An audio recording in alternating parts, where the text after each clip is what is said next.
kita akan belajar tentang aturan Cramer. Aturan Cramer ini memiliki syarat, yaitu kita sudah belajar determinan, karena pada rumusnya ada determinan. Nah, determinannya akan kita bahas untuk matriks 2x2 dan 3x3 dulu. Jadi determinan hanya muncul saat matriksnya persegi. Untuk 2x2, jadi misalnya matriksnya adalah A11, A12, A21, A22.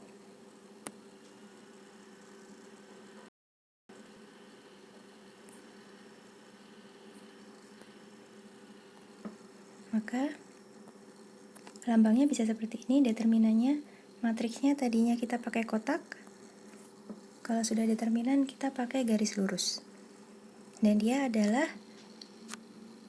diagonal utama A11, A22 dikalikan, lalu dikurangi dengan diagonal satunya lagi A21, A12.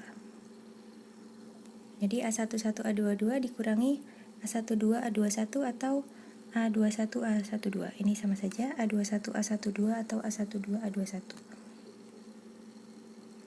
Lalu kalau untuk 3x3, ini kita bisa pakai ini metode panah atau metode sarus. Jadi kita tulis matriksnya di sini, lalu kita ulangi kolom pertama di sini, tulis lagi, selanjutnya kolom kedua di sini. Nah, nanti determinannya adalah semua yang pertama diagonal utama dulu dikalikan A11, A22, A33 ini, lalu kemudian yang sejajar dengan diagonal utama juga dikalikan A12, A23, A31,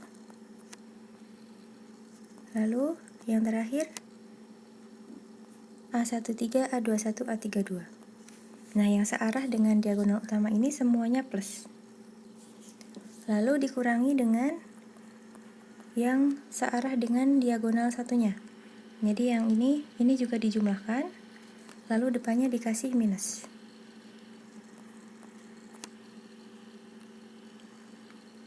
Jadi ada A31, A22, A13, A32, A23, A11, A33, A21, A12. Atau terserah kalian lebih enak yang dari bawah bacanya atau dari atas. Kalau dari atas berarti yang sebelah sana A13, A22, A31, A11, A22, A23, A32, dan A12, A21, A33. Jadi sama seperti yang 2x2, yang diagonal utama dijumlahkan, yang diagonal satunya dikurangi. Kalau yang sekarang berarti ada 3 buah yang sejajar dengan diagonal utama, lalu dikurangi 3 buah lagi. 3 buah di sini dan 3 buah di sini. Jadi ini sudah dikenal dari sebelumnya. Nah, aturan Cramer itu seperti apa? Jadi dia hanya berlaku untuk yang sekarang, itu untuk 2x2 dan 3x3. Nanti secara umum akan dilihat di presentasi yang satunya lagi. Jadi kita belajar untuk SPL yang merupakan SPL dengan 2 variabel dan 2 persamaan, atau dengan 3 variabel dan 3 persamaan. Karena dia merupakan hasilnya adalah persegi, jadi matriks perseginya itu maksudnya adalah matriks koefisiennya. Jadi ini menghasilkan matriks persegi, ini menghasilkan matriks persegi. Jadi bukan yang augmented, tapi yang matriks koefisiennya saja itu menghasilkan matriks persegi. Jadi kita punya ini.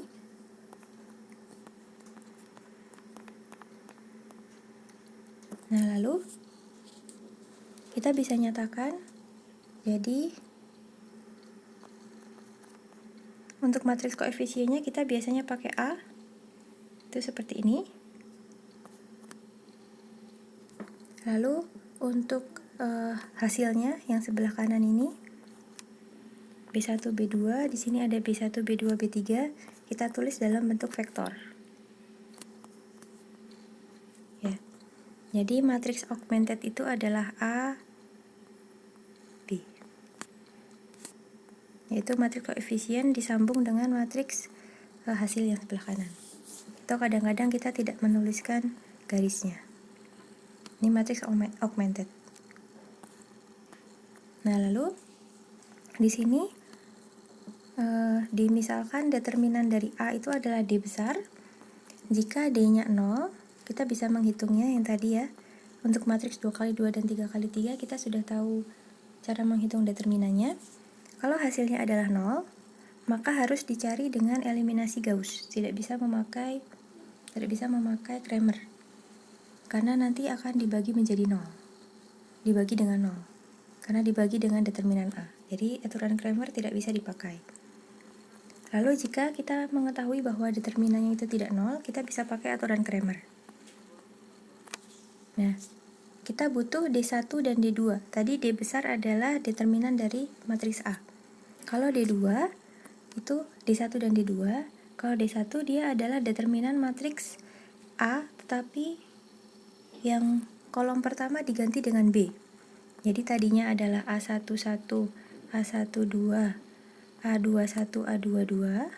Ini adalah A.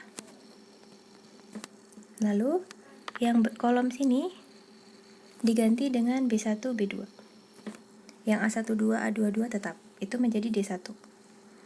Untuk D2 yang diganti adalah kolom keduanya.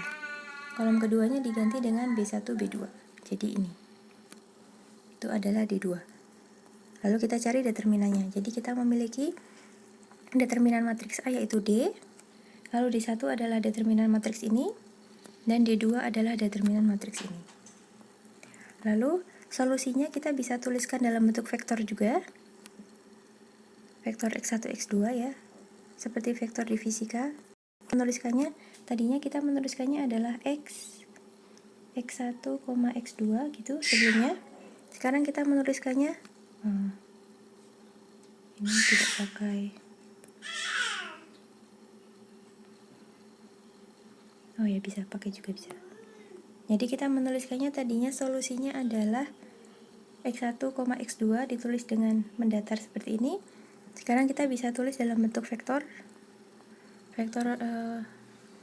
vertikal ya, X1, X2. Ini adalah solusinya.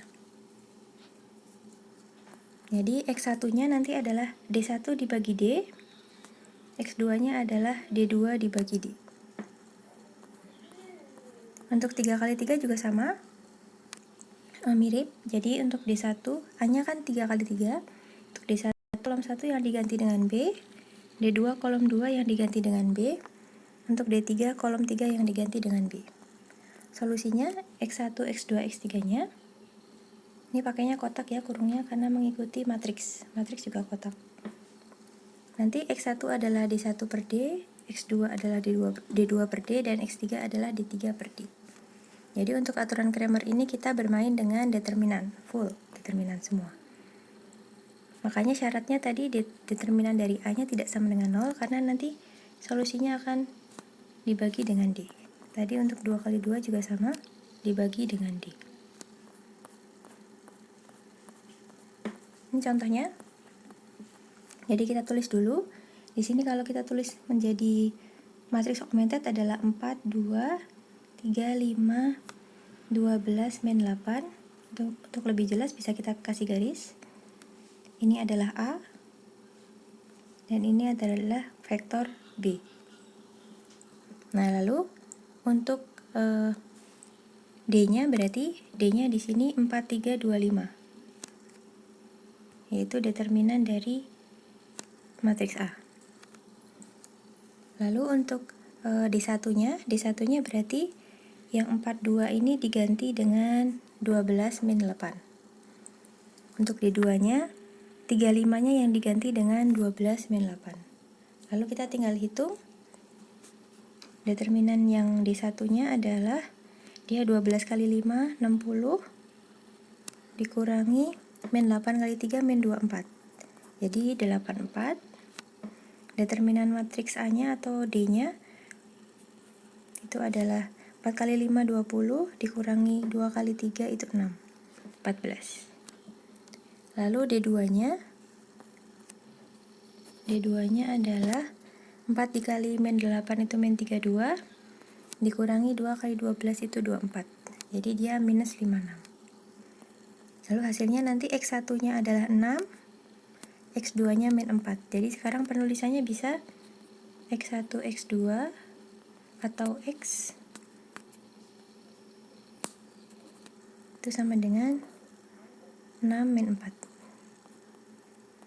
Gini ya. Oke, tugas kelompoknya ada 4 soal. Kita bisa lihat set 7.3 dari Kreyszig. Buat 3 kelompok, lalu untuk 1 sampai 14 masing-masing kelompok pilih 3. 17 sampai 19 itu cuma ada 3 pas, masing-masing kelompok 1. Jadi ada 4 buah soal.